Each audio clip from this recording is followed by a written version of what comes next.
tenemos una fuga de capitales tremenda. La crisis en el país se va recrudeciendo.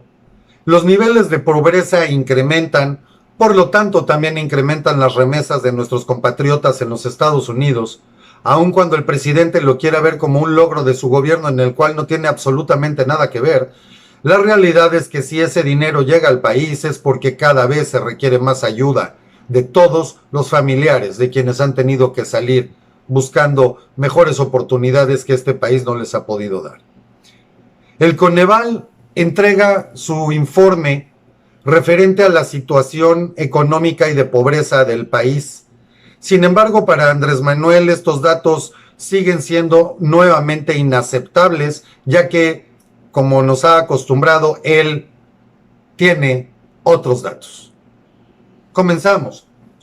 El Coneval acaba de hacer nuevamente su estudio y lo acaba de hacer público, donde nos informa que acabamos de pasar en México de 51.9 millones de pobres a 55.7. Esto es un crecimiento de casi 4 millones más de personas, de familias en nivel de pobreza, lo cual no es poca cosa. 10.8 millones de personas a pobreza extrema ya, que esto representa un incremento del 24.1% según datos del mismo Coneval. La respuesta de Andrés Manuel, cito literalmente, fue por la pandemia. El Coneval tiene formas de medir de otra manera, otros indicadores. Yo respeto, pero es indudable que la gente está recibiendo apoyo. No acepto el resultado de esa encuesta. Tengo otros datos. Palabras de Andrés Manuel. Y continúo la cita. Veo los datos macroeconómicos. Hasta les podría presumir sobre resultados. Lo voy a decir porque les da mucho coraje a mis adversarios. Es como ese diablillo de la red que me recomienda, diles que te vas a reelegir. Concluyo la cita. Estas son las palabras de Andrés Manuel. Ahora vamos a los datos reales para ver qué es lo que según este señor tiene que presumir de su gobierno. México hoy se ubica como, y estos son datos del Banco Mundial, hoy se ubica México como la economía número 15 del mundo, con un nivel de vida clasificado hasta el número 76 de 196 países. Ocupamos el lugar número 54 en el ranking de Doing Business dentro de 190 países. Esto califica la facilidad para hacer negocios en un país. Número 54, siendo la economía 15, que obviamente ya caímos, estábamos entre la 11 y 12.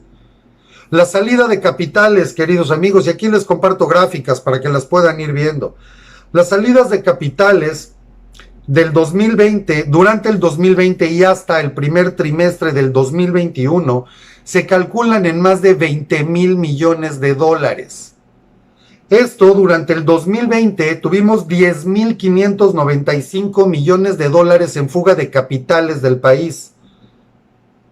¿Ok? Nada más durante este periodo.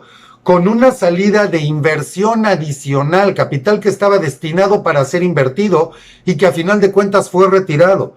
Por lo tanto, entre la fuga de capitales y la cancelación de inversiones, durante este periodo del 2020 y hasta el primer trimestre del 2021, la fuga total de capitales se calcula en 15,342 millones de dólares. Esto no es poca cosa. Durante el primer trimestre del 2021 se han fugado capitales por 106,550 millones de pesos. Los últimos 12 meses en total, la fuga ha sido de 234,046 millones de pesos, que esto representa una caída, una pérdida del 11.59%. ¿Cuáles son los datos para presumir del presidente? ¿Dónde están sus otros datos? Porque en este total, como había comentado al principio de este comentario, durante el 2020 y hasta marzo del 2021, la fuga de capitales en total excede los 20,000 millones de dólares. Y esto no termina aquí, estos son datos del Banco Mundial.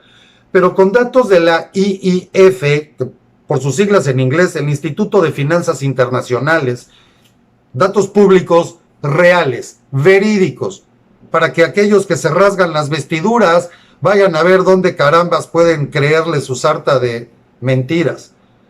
La IIF, el Instituto de Finanzas Internacionales, dice que únicamente México, Hungría, la India, Vietnam y Sudáfrica son los únicos 5 países de mercados emergentes de un total de 37 países, ¿sí?, que van en contrasentido a la tendencia y sufrieron liquidación de títulos de deuda al cierre de junio. A diferencia que durante junio de este año, los mercados emergentes, a excepción de estos 5 donde está incluido México, atrajeron inversiones por un total de 28,100 millones de dólares por la liquidez de mercado, mientras México registró una desinversión por otros 9,948 millones de pesos. Esto nada más durante el mes de junio de este año. Amigos, díganme ustedes, por favor, ¿cuáles son los otros datos que tiene el presidente? ¿Dónde están sus otros datos? Porque yo sería el primero en felicitarlo. Qué bueno que verdaderamente nos estuviéramos recuperando. Pero cuando vemos estos datos, datos del Coneval, datos del Banco Mundial, datos del Instituto de Finanzas Internacionales, que son datos reales, verídicos, sustentados, no hay campanas para echarlas al vuelo. La economía del país está pasando por una grave situación, y más ahora cuando tenemos este tipo de amenazas y de decisiones de empezar a distribuir el gas bienestar, la gasolina bienestar, acabando con un negocio importante generador de empleos, donde simplemente de un albazo, decide el presidente meter una distribución, un control de precios y hacer una competencia totalmente irregular, una competencia desleal, ya que por supuesto el gas bienestar tendrá subsidio del gobierno, lo cual lo vuelve inviable antes siquiera de que hayan entregado el primer tanque de gas. El día de hoy declara en su conferencia mañanera que no se preocupen.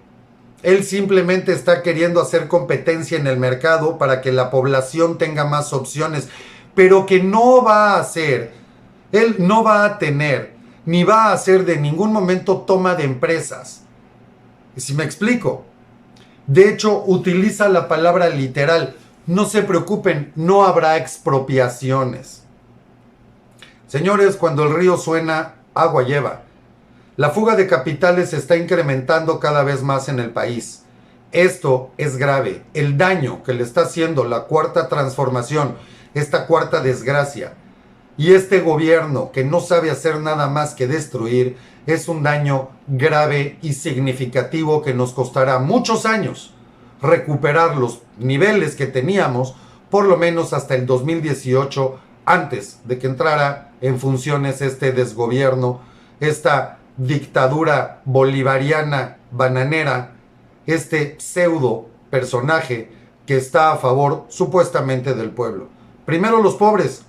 En efecto, México cada día tiene más pobres. México cada día tiene más pobreza. México cada día tiene más carencias. Y queridos amigos, habemos muchos millones más que nos podemos ir sumando a la lista de pobreza en México. Eso es lo que este gobierno tiene para presumir. Esos son los logros de las izquierdas en todo el mundo. Esos son los logros de estos gobiernos bananeros. Destrucción, pobreza, falta de derechos. Y habrá todavía quien le siga aplaudiendo. Soy Mark Staroselski. Un placer estar con ustedes y como siempre seguimos hablando claro.